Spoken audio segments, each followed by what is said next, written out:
নমস্কার দর্শক বন্ধু, আপনার বাড়িতে কোনো ব্যক্তি খুব অসুস্থ অবস্থায় রয়েছে, কিছুতেই সে সুস্থ হচ্ছে না।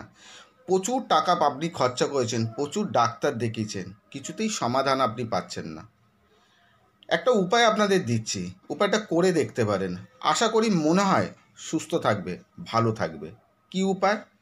উপায়টা হচ্ছে, প্রতিদিন সকালবেলা সূর্য উদয় হয়ে যাবার পর একটা মাটির প্রদীপ নিয়ে, যেই ব্যক্তি খুব অসুস্থ তার কপালে একটুখানি ছুঁয়ে আপনার নিজের মনস্কামনা জানিয়ে, যেখানে সূর্যের আলো আসছে ঠিক সেইখানটায় ওই কাঁসারের থালাটাকে রেখে ওই মাটির প্রদীপের ওপর ঘি ও পোলতে, তুলোর পোলতে দিয়ে, অল্প একটুখানি হলুদ, একটুখানি কর্পূর গুঁড়ো ওর মধ্যে দিয়ে, সেই ব্যক্তি যাতে সুস্থ থাকে এই মনস্কামনা করে সূর্য দেবতাকে আপনি ওই প্রদীপটাকে অর্পণ করুন।